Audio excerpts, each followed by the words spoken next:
नमस्कार दोस्तों, आज हम जितिया व्रत के 5 कहानी सुनावे जातनी। हर कहानी में जान होला, हर कहानी अलग अलग फल देला। कहानी के पूरा फल प्राप्ति के लिए जब हम कहानी सुनाइब ते आप हुंकारा जरूर लगाइब जान। पहले सुनल जाई चील और सियार के कहानी। एक जंगल में एक विशाल पाकड़ के पेड़ रहल, ऊपर एक चील रहत रहली। ओई के नीचे एक सियारन भी रहत रहली। दोनों जने पक्की सहेली रहली। एक दिन चील और सियारन नदी पर पानी पिए गए लोग। ओइजा दूगो औरत जितिया व्रत के बारे में बात करत रहना लोग। चील और सियारन के व्रत के महिमा सुन के बड़ा अच्छा लगल। दोनों जने व्रत कैले के संकल्प लेला न। लेकिन जिस दिन दोनों जने व्रत रखले रहने वही दिन शहर के एक बड़ा व्यापारी के मृत्यु हो गई और उनके दाह संस्कार में सियारन के भूख लागे लागल। मुर्दा देख के वो खुद के रोक ना सकली और उनकर व्रत टूट गई। पर चील संयम रखली और पूरे नियम और श्रद्धा से अगले दिन व्रत के पारण कैली। कुछ दिन के बाद दोनों जने के मृत्यु हो गई। अगले जन्म में दोनों सहेली ब्राह्मण परिवार में पुत्री के रूप में जन्म लेने लोग। उनके पिता के नाम भास्कर रहेला। चील बड़ी बहन रहेली और सियारन छोटी बहन रहेली। चील के नाम सिलवट्टी रखल जाला और सिलवट्टी के शादी बुद्धसेन के साथ होला, जबकि सियारन के नाम कपूरावट्टी रखल जाला और उनकर शादी वही नगर के राजा मलाई के साथ हो जाला। भगवान जीवतवाहन के आशीर्वाद से सिलवट्टी के 7 पुत्र होने। उनने कपूरावटी के घर में भी पुत्र जन्म लेने, लेकिन जन्म लेते ही मर जाने। कुछ समय बाद सिलवट्टी के 7 पुत्र बड़ा हो जाने और वो सब राजा के दरबार में काम करे लगे न। कपूरावटी के मन में लइकन के देख के ईर्ष्या के भावना आ जाला। वो राजा से कह के 7 बेटों के सर कटवा देली और 7 बेटों का सर एक थाली में सजा के लाल कपड़ा से ढक के अपने दीदी के घर भिजवा देली। ये सब भगवान जीवितवाहन देख के मिट्टी से 7 भाई के सर बनावे ने और सब सर के उनके धड़ से जोड़ के उन पर अमृत छिड़के ने। ऐसे 7 भाई में जान आ जाला। सिलवट्टी अपने कौटल पुत्रों के सर के देख के जोर जोर से रोए लगेली। कुछ समय बाद उनकर पुत्र माता माता कहत हुए उनके पास आ जाने। सिलवट्टी अपने पुत्र के जीवित देख के भगवान जीवितवाहन की जयकारा लगावे लगेली। जब ये बात के खबर रानी कपूरावटी के होला तो वो भागी भागी अपने बड़ी बहन सिलवट्टी के पास आवेली और अपने बहन से अपने किए की माफी मांगे लगेली और पुत्र ना होने का दुख भी बतावेली और कारण भी पूछेली।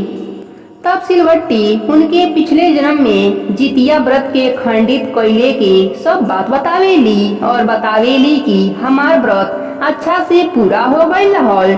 जैसे भगवान जीवितवाहन खुश होके इस जन्म में मेरा पुत्र मेरे साथ बने और तहार व्रत खंडित हो गई रहल। यही कारण तहार पुत्र पैदा ते होला लेकिन मर जाला। तब रानी कपूरावटी जितिया व्रत कैले के संकल्प ले लली और जीवित भगवान से क्षमा भी मांगे लगली। जे भी दीदी बहन ई कथा के सुनेला हुंकारा भरेला ओकरे पुत्र के रक्षा जीवितवाहन बाबा हमेशा करे न। हे जीवित बंधन बाबा, जैसे रौरे सिलवट्टी के पुत्र शोक नाही दाने वही तरह अपने सब भक्तन पर आपन कृपा बनौले रहब। कहानी अधूरी होखी त पूरा करब, पूरा होखी त ओकर मान रखब। प्रेम से बोली जीवित बंधन बाबा की जय हो। दूसर प्राचीन कथा के अनुसार जीवितवाहन एगो राजा रहने। वो अपने राजपाट से संतुष्ट नहीं रहने त का कहने अपन भाई के अपन राजपाट के सब जिम्मेदारी दे के अपने पिता के सेवा करे जंगल में चल गई न। एक दिन जंगल में घूमत रहने उनके एगो बूढ़ी माई दिखाई डाली। वो रोवत रहली। बूढ़ी माई के पास जाके पूछे ने, बूढ़ी माई तू काहे रोवत तारू? बूढ़ी माई बतावेली कि हम नागवंश के हैं और हमार एगो बेटा बा। एक शपथ के रूप में हर दिन एक सांप पक्षीराज गरुड़ के दिहल जाला और आज हमरे बेटा के नंबर बा।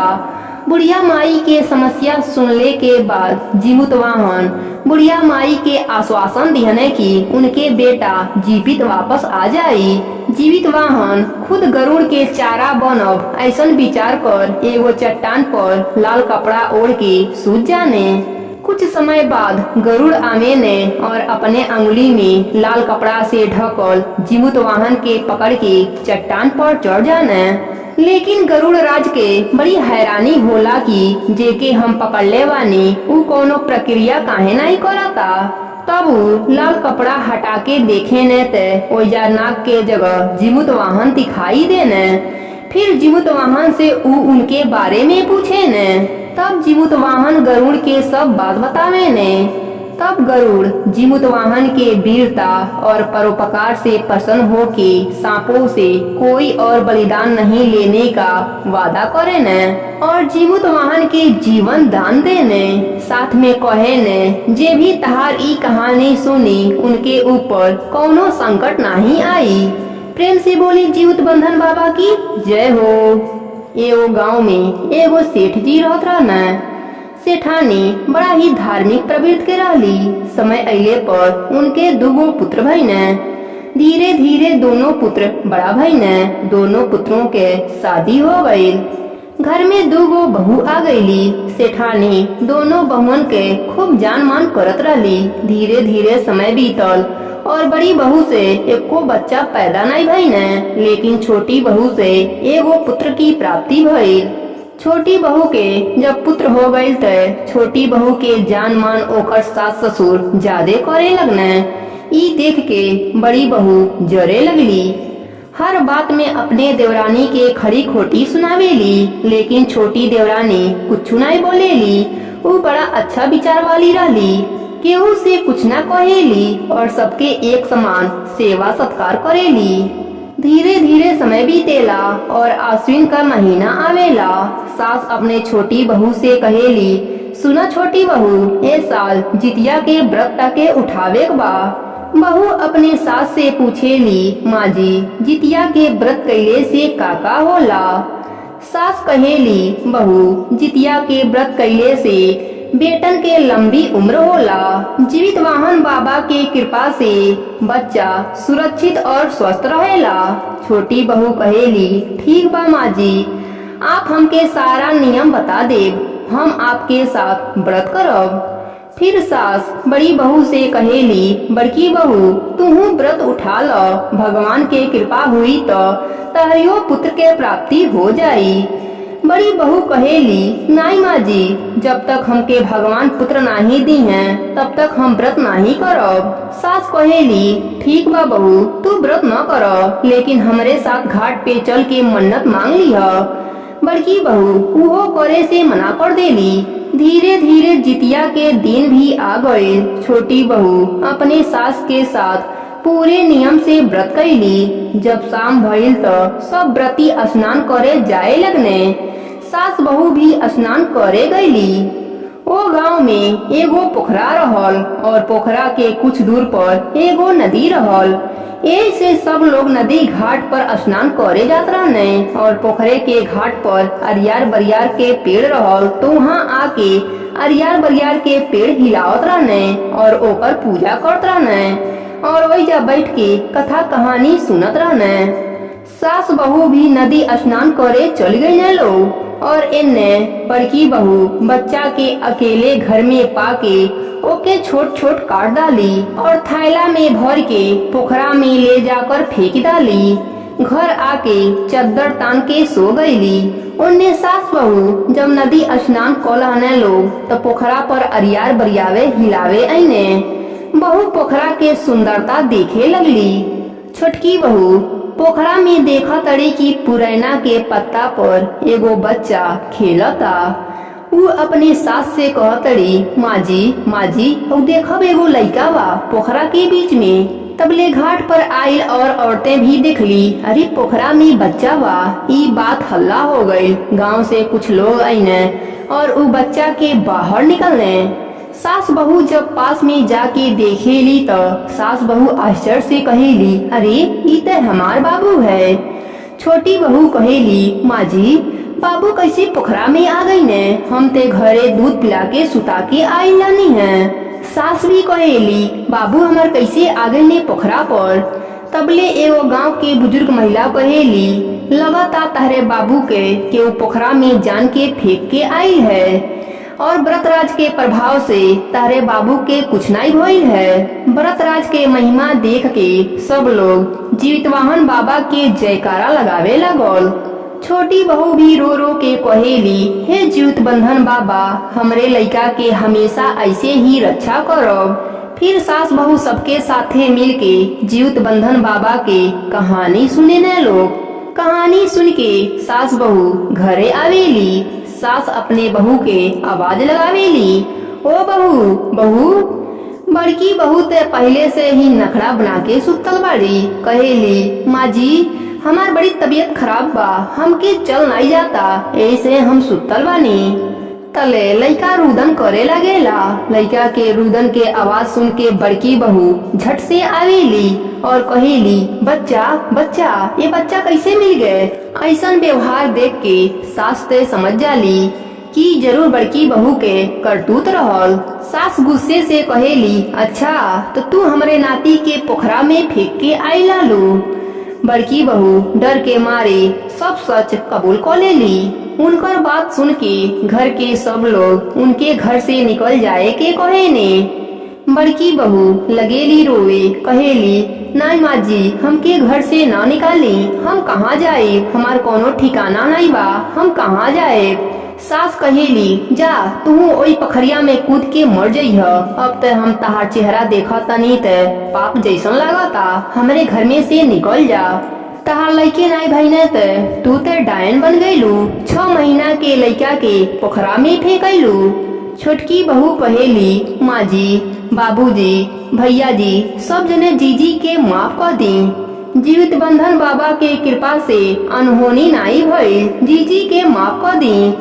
बड़ी बहू छोटी बहू के पैर पकड़ लेली, बोलेली, तू ते महान बारू, ऐसे भगवान तार झोली भरने हैं, हम ते पापन बानी, ऐसे हमके दुख दाने हैं। छोटी बहू कहेली, जीजी ररियो जीवित वाहन बाबा से मन्नत मांगी, भगवान के कृपा हुई ते आपके भी बच्चा होई। छोटी बहू के कहले पर घर के सब लोग बड़ी बहू के माफ कर देना। बड़ी बहू भी जीवित बंधन बाबा से मन्नत मांगेली। बड़ी बहू के पश्चाताप से उनकर सब पाप धुल गई और कुछ महीने बाद उनके एगो सुंदर लड़की पैदा भई। घर में फिर से खुशियाँ छा गई। सब लोग जीवित बंधन बाबा के जयकारा लगावे लगने। हे जीवित बंधन बाबा, जे भी आपके ई कहानी सुनत होई ओकरे ऊपर और ओकरे लइकन के ऊपर आपन कृपा सदा बनाए रखब। आप सब प्रेम से बोली जीवित बंधन बाबा की जय हो। एगो गांव में एगो किसान रहत रहने। उनके 2 गो लड़की रहली, एक के नाम सुखिया और एक के नाम दुखिया रहल। किसान के बेटी जब बड़ी होइली तो किसान दोनों के शादी कई न। जैसा नाम वैसन गुड़ वाली कहावत हो गई। सुखिया अमीर घर के बहू बनली और दुखिया गरीब घर के बहू बनली। दुखिया बेचारी सुखिया के घर जाके काम करे लगली। सुखिया के घर के सब काम करेली और बदले में सुखिया बचा हुआ भोजन दुखिया के दे देली। बचल खाना पुरान कपड़ा से दुखिया के जीवन यापन होखे लागल। कुछ समय बाद दोनों बहन के 2 पुत्र भइने। एक बार जितिया के व्रत आए। दोनों बहन जितिया के व्रत कैली। जितिया व्रत के दिन दुखिया सुखिया के घर काम करे गईली। उनके घर से चावल के खुद्दी और साग के डंडी लेके अपने घरे आईली और उहे बनौली। अपने लइकन के खियौली, अपने खैली और सूत गईली। आधी रात में एक बूढ़ी माई आवेली और उनकर दरवाजा खटखटावेली। तब दुखिया पूछेली बाहर के है, के दरवाजा खटखटावता।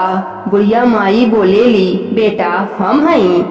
तब दुखिया उठ के दरवाजा खोलेली, तब देखेली एगो बूढ़ी माई खड़ी बाड़ी। दुखिया पूछेली अम्मा का चाही, इतनी रात में आप काहे आइल बानी, आपके का चाही। तब बूढ़ी माई बोलेली बेटा हमके बहुत जोर से भूख लागल बा, कुछ रखले होख तो हमके खिला द।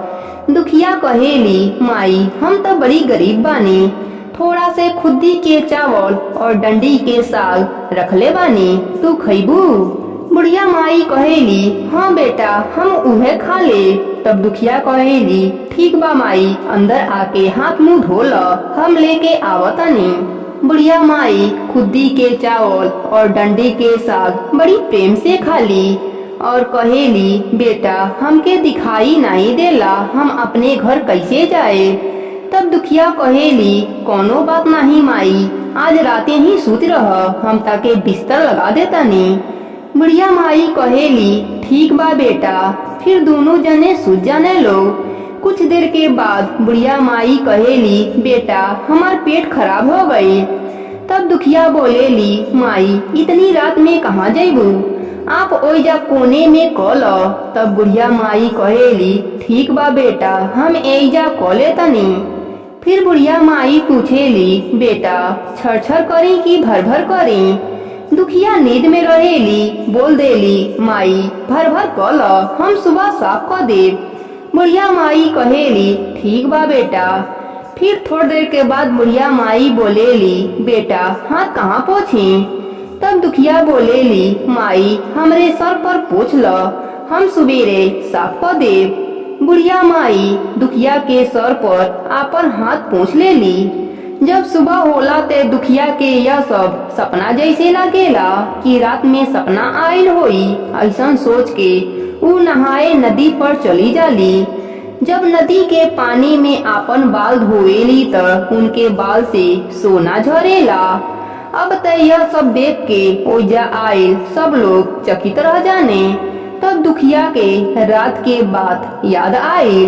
फिर दुखिया ओजा से दौड़ते हुए अपने घर भागेली। घर पहुँच के देखेली कि घर के हर कोना सोना चांदी से भरल बा।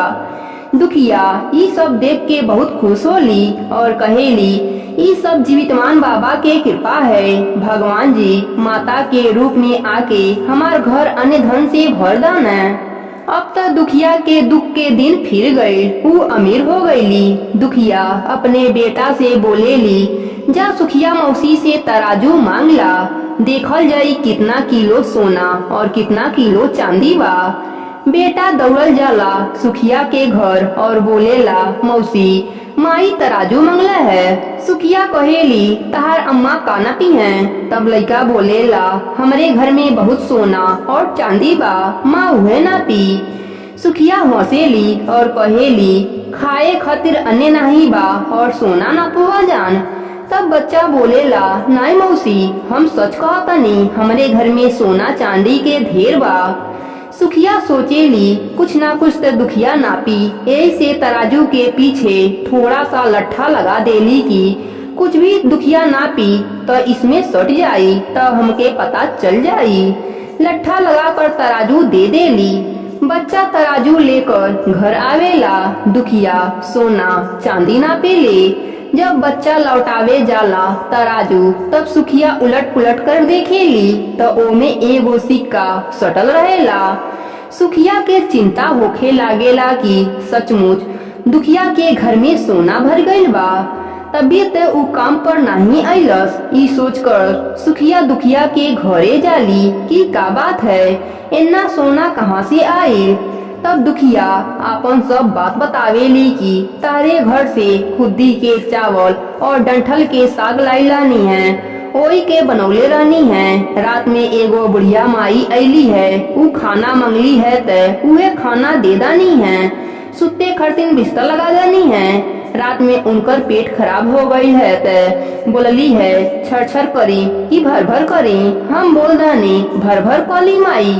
सुखिया जब इतना बात सुनेली त उनके मन में लालच आ जाला अब तो उहो अगले साल जितिया व्रत के दिन खुद्दी के चावल और डंठल के साग बनावेली और खा पी के सुते चले जाली। उनके घरे भी रात में बुढ़िया माई आवेली और दरवाजा खटखटावेली। सुखिया तब पाले से ही इंतजार करेली। सुखिया जल्दी से दरवाजा खोलेली और जौन खाना रखले रहेली वह बुढ़िया माई के आगे लाकर रख देली। बुढ़िया माई खाना खा के कहेली, बेटा हम घर कैसे जाई, हमरे आँखी से दिखाई नहीं देला। सुखिया कहेली, कोनो बात नहीं बुढ़िया माई, तू ए जा आज रात के सूत जा, हम ताके बिस्तर लगा देता नी। फिर सुखिया बुढ़िया माई के बिस्तर लगा के अपने खुशी खुशी सुते चली जाली। कुछ देर के बाद बुढ़िया माई बोलेली, बेटा हमार पेट खराब हो गए, हम कहाँ जाएं। सुखिया तब पहले से ही तैयार रहेली। झट से बोलेली, माई कोना देख के कॉल। बुढ़िया माई बोलेली, बेटा फरफर करी कि छरछर करी। सुखिया भूल जाली कि दुखिया का बोलने वाली है, भर भर बोलने वाली है या छरछर बोलने वाली है। अब सुखिया बोलेली, माई छरछर कॉल।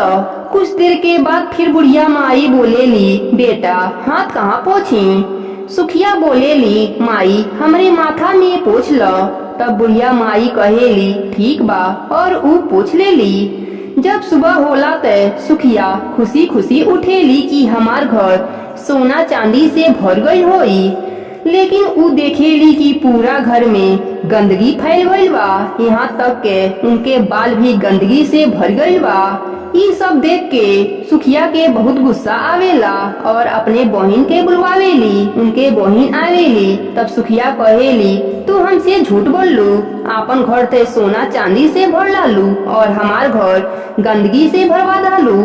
तब दुखिया बोलेली, दीदी आप का बोलले रानी हैं, छरछर बोलले रानी हैं कि भर भर बोलले रानी हैं। तब सुखिया बोलेली, हम छरछर बोलले रानी हैं। तब दुखिया बोलेली, यहीं पर ते तू गलती को डालू, ये सब भगवान के माया रहल, काहे से तारे पास सब कुछ रहल, हमरे पास कुछ नहीं रहल, सिर्फ खुद्दी के चावल और साग के डंठल रहल जौन हम बनौले रहनी।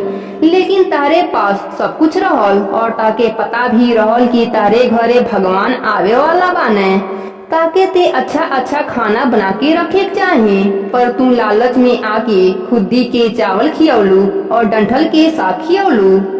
सुखिया के अपने गलती के पश्चाताप होखे लगेला और जीवित वाहन बाबा से अपने गलती के क्षमा मांगे लगेली। जीवित वाहन बाबा आपन माया समेट लेने, हे जीवित बंधन बाबा, जैसे रौरे दुखिया के दिन फिरनी वैसे ही आपके ई कहानी जे सुनत होई ओकर दिन फेरब।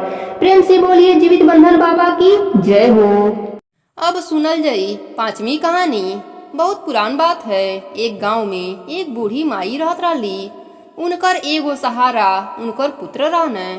बुढ़िया माई हर दिन पूजा पाठ करत रही।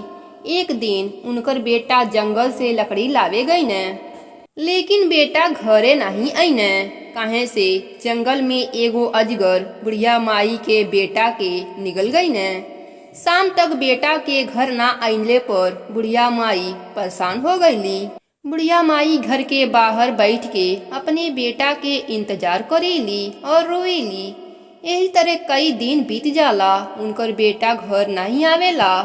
जब केहू राहगीर आवेला और बुढ़िया माई से रोले के कारण पूछेला तो बुढ़िया माई कहेली, एक्के गो हमार बाबू रहने और उन्हू के भगवान खा लहने। ई बात सुनत सुनत भगवान एक दिन बुढ़िया माई के सामने भिखारी के रूप में आईने और बुढ़िया माई से रोले के कारण पूछने। बुढ़िया माई भिखारी से भी ये कहेली कि एगो हमार बेटा रहने, उन्हू के भगवान खा लहने। भगवान के रूप में भिखारी कहेनी, तहार बेटा भगवान नहीं खैले बाने, एगो सर्प खैले बा। तू जीवितिया के व्रत के दीने बसिया खाना खैलू, यही दोष से तहरे बेटा के एगो सर्प निगल गईल। बुढ़िया माई रोएली और एकर उपाय पूछेली। तब भगवान के रूप में भिखारी बतावेनी कि अगले साल जब जितिया के व्रत आई तो तू जितिया के व्रत नियम से करीह और पारण के दिन गरम गरम मार पीह। बुढ़िया माई जितिया के व्रत पूरा नियम से करेली। जितिया के पारण के दिने गरम गरम चावल बनावेली, ओकर माड़ निकालेली और फूक फूक के पिएली। जैसे जैसे बुढ़िया माई माड़ पियतड़ी वैसे वैसे उनके बेटा के सर्फ निकालता। बुढ़िया माई के बेटा सांप के पेट से बाहर आ गईल और लकड़ी के गट्ठर सर पर रख के घरे आईल और आवाज लगौलस, माई माई। बुढ़िया माई भाग के अपने बेटा के गले से लगा लेली और जीवित बंधन बाबा के जयकारा करे लगेली। हे जीवित बंधन बाबा, जे भी राउर ई कहानी सुनत होई उनके बाल बच्चन के हमेशा रक्षा करब, उनकर घर अन्य धन से भर देव। प्रेम से बोले जीवित बंधन बाबा की जय हो।